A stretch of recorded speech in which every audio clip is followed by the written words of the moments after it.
Hello student, I am Jagdish sir from SCT Mehla College Junagadh. Last ઘણા વિડીયોના માધ્યમથી આપણે BRS સ્ટેટમેન્ટની વાત કરી.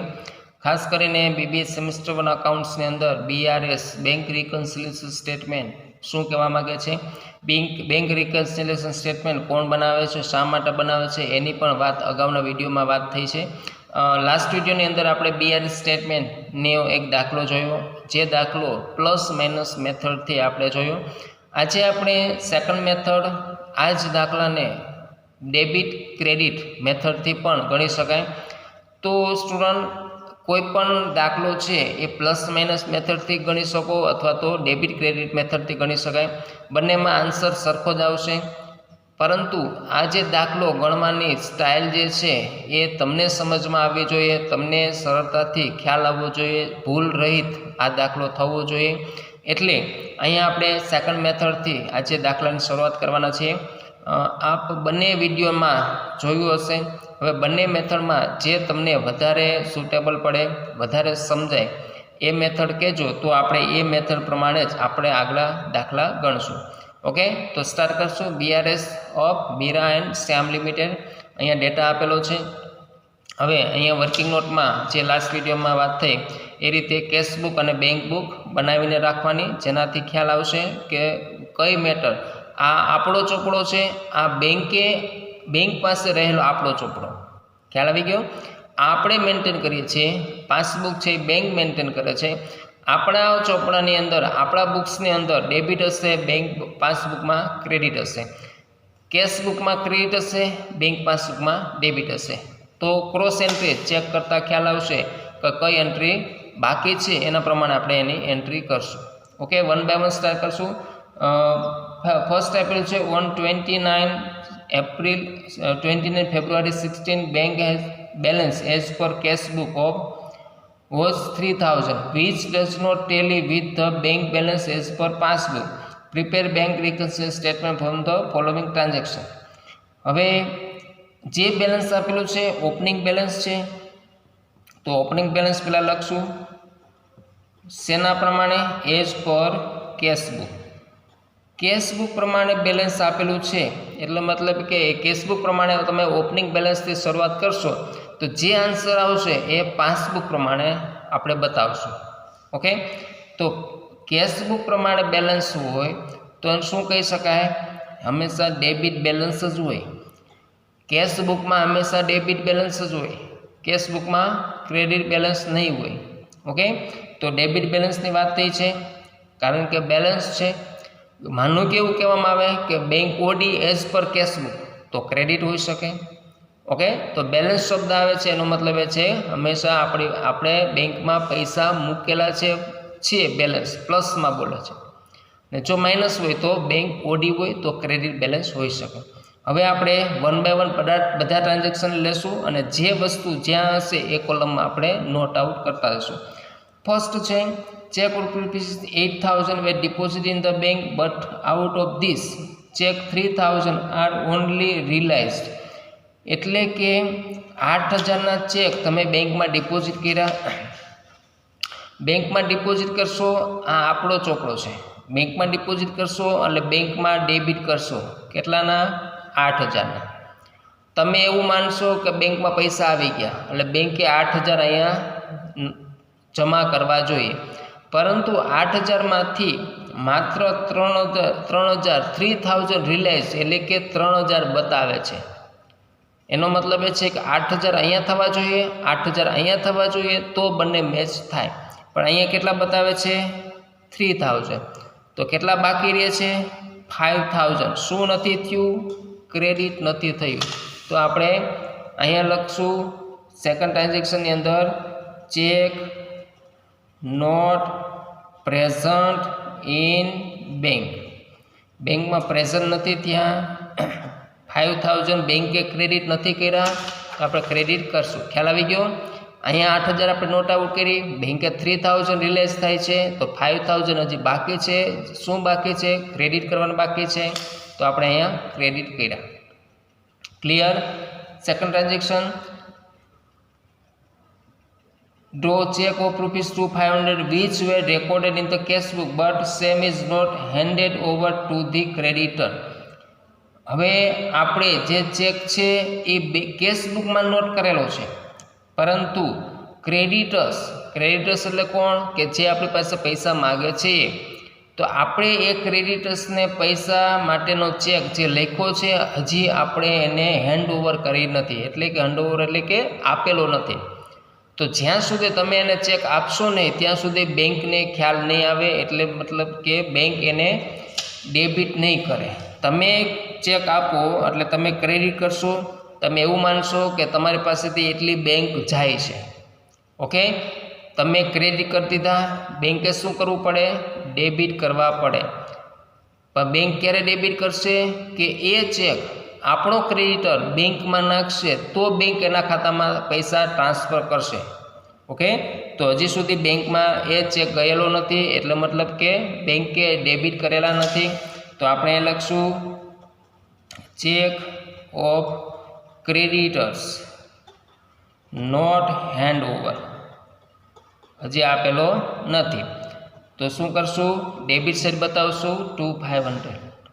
ઓકે, નેક્સ્ટ છે insurance premium ₹600 paid by bank on our behalf which is not recorded in the cash book. બેંકે શું કર્યું? આપણા વતી ઇન્સ્યોરન્સ પ્રીમિયમ પેડ કરેલું છે. પેડ કરશે એટલે આ સાઇડ બતાવશે. તો બેંકે એની કામ કરી લીધું છે. આપણે કઈ સાઇડ બતાવવું પડે? ક્રેડિટ સાઇડ બતાવવું પડે. તો આપણે ક્રેડિટ કરેલું નથી, તો હવે ક્રેડિટ કરશું. અહીંયા લખશું insurance premium not record in cash book. કઈ સાઇડ બતાવશું? 3600. ઓકે, ક્રેડિટ સાઇડ આપણે ક્રેડિટ કરેલું નથી, તો એ બાકી રહી ગયેલ છે, તો આપણે ક્રેડિટ બતાવશું. ત્યાર પછી a customer directly deposited check of ₹5,600 in our bank accounts of which information was received on 3rd March 16. આપણે જે બનાવીએ છીએ 29 ફેબ્રુઆરી 16. ઓકે, તો એનો મતલબ કે આના પછીના કોઈ પણ ટ્રાન્ઝેક્શન થયા હોય આપણે એને નોટ ડાઉન કરશું. ઓકે, તો અહીંયા શું થયું કે આપણા કસ્ટમરે આપણા અકાઉન્ટ્સમાં ડાયરેક્ટલી એક ચેક ડિપોઝિટ કર્યો છે. ડિપોઝિટ કરશે એટલે બેંક આ સાઇડ બતાવશે, ક્રેડિટ સાઇડ. આપણી સુટકેસમાં એ ચેક મૂકશે. આપણે શું કરવું પડશે? ડેબિટ કરવા પડશે, જે આપણે ડેબિટ કરેલા નથી, આ તારીખ સુધીમાં ડેબિટ કર્યા નથી, એના પછીના દિવસોમાં ડેબિટ કર્યા. તો અહીંયા આપણે બતાવવું પડશે ચેક ઓફ કસ્ટમર. આપણા જે કસ્ટમર છે એનો check directly deposit in bank, આપણા બેંક અકાઉન્ટ્સમાં ડાયરેક્ટલી ડિપોઝિટ થયેલ છે. તો જે ડેબિટ નથી થયું એને ડેબિટ સાઇડ બતાવશું. પર્ટિક્યુલર્સમાં સ્ટુડન્ટ કોઈ પણ તમે તમારે એંગલથી અહીંયા મેટર લખી શકો, એ મહત્ત્વનું નથી, પરંતુ તમારું જે બેલેન્સ છે ડેબિટ ક્રેડિટ એ બેલેન્સને મેચ થવું જોઈએ અને આન્સર મળવો જોઈએ. ઓકે, ત્યાર પછી છે 5th, bank charges of 70 are the mistake recorded twice in the cash book.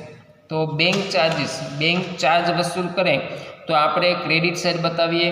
તો બેંકે બે સાઈડ આપણે એક મિસ્ટેક કરી એટલે બંને સાઈડ આપણે ટ્વિસ્ટ બે વખત આપણે બેંક ચાર્જીસ બતાવેલા છે. બેંકે મિસ્ટેક નથી કરી, મિસ્ટેક આપણે કરી છે. તો શું કરવું પડશે? એક અસરને નાબૂદ કરવા. માનો કે એક અસરને નાબૂદ કરવા અને રિમૂવ નહીં કરી શકાય, પરંતુ એક સાઈડ તમે ₹70 બતાવશો એનો મતલબ એ કે આ અસર નાબૂદ થઈ જશે અને તમારી જે એન્ટ્રી છે એ રાઈટ એન્ટ્રી થઈ જશે. તો શું કરવું પડશે? ડેબિટ કરવા પડશે. આપણે કેશબુકમાં ડેબિટ કરવા પડશે. તો ડેબિટ સાઈડ બતાવશું ₹70.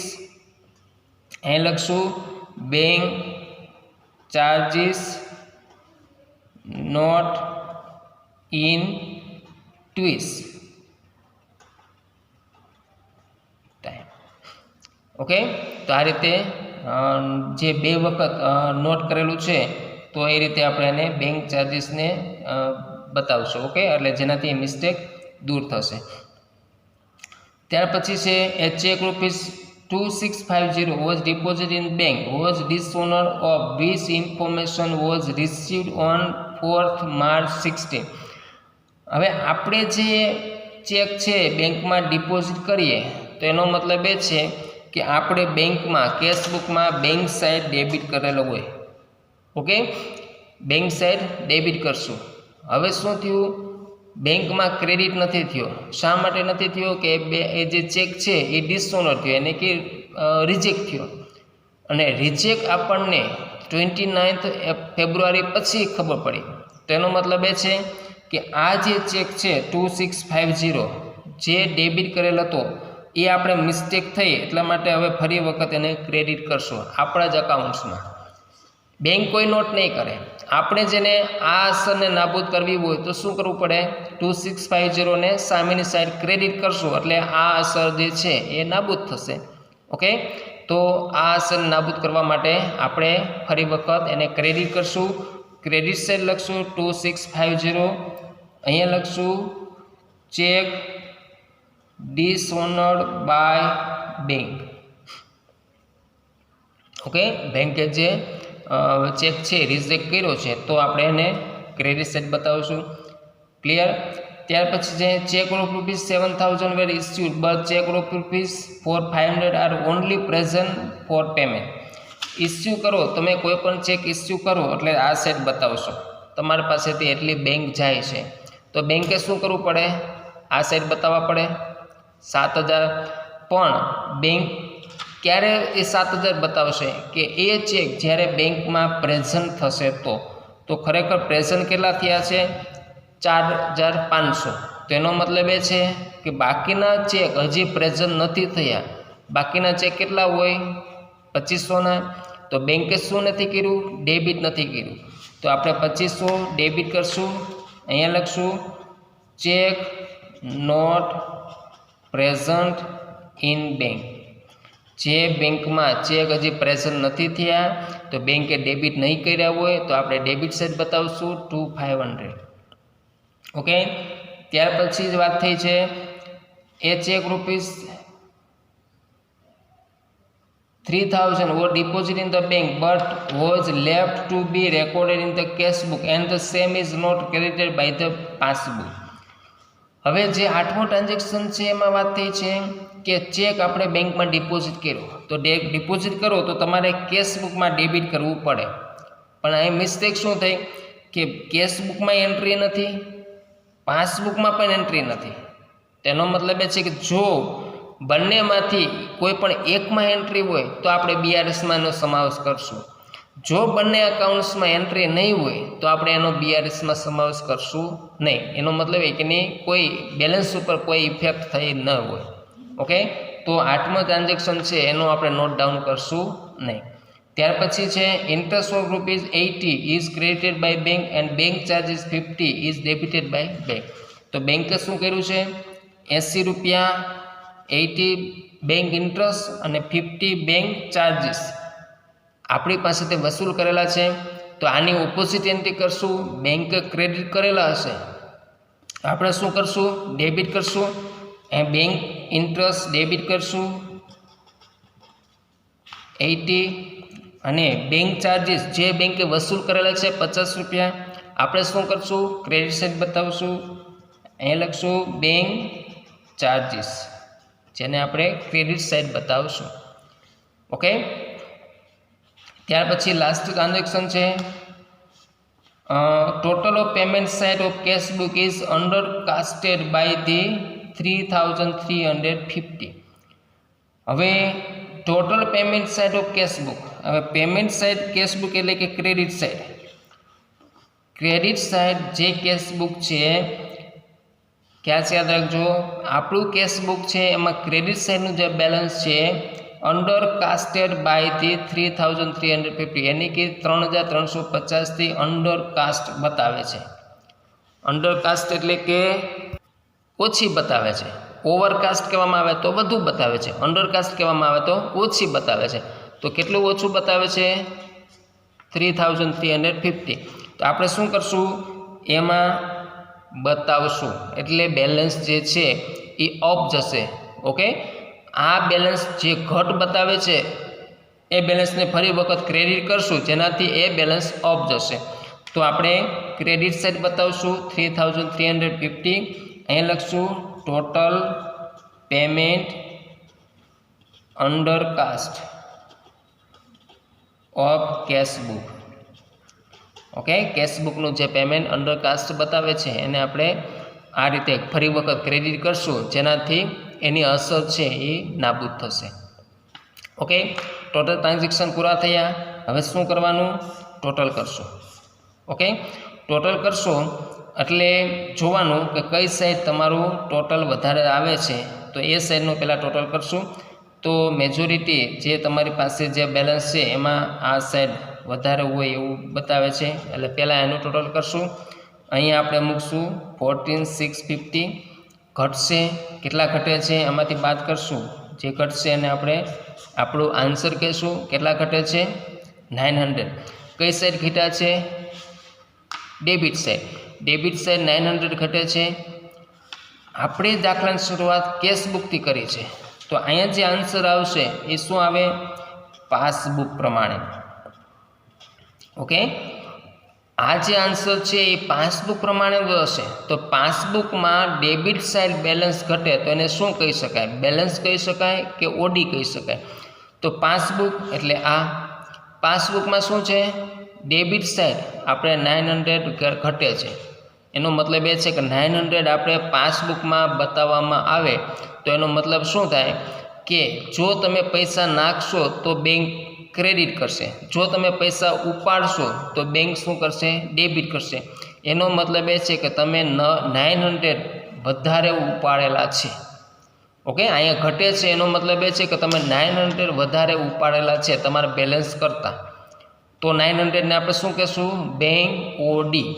ઓકે, તો અહીં લખશું પાસબુક અથવા તો bank Audi as per passbook. ખ્યાલ આવી ગયો? ફરી વખત રિપીટ કરું.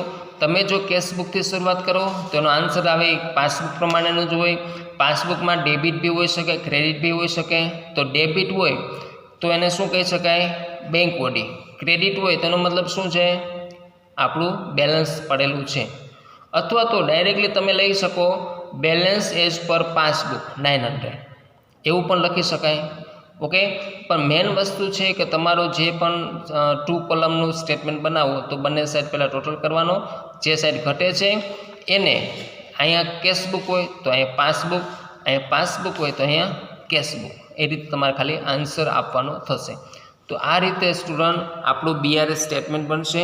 જો હું માનું છું ત્યાં સુધી ફર્સ્ટ મેથડ કરતાં સેકન્ડ મેથડ તમને સમજવામાં પણ સહેલી પડશે અને દાખલો ગણવામાં પણ સહેલી પડશે. છતાં પણ તમે જણાવજો તો આપણે એ પ્રમાણે એ મેથડથી આગળના દાખલાનો અભ્યાસ કરશું. ઓકે, અહીંયા સુધી રાખીએ છીએ. કાંઈ પણ પ્રશ્ન હોય તો જણાવજો. Thank you.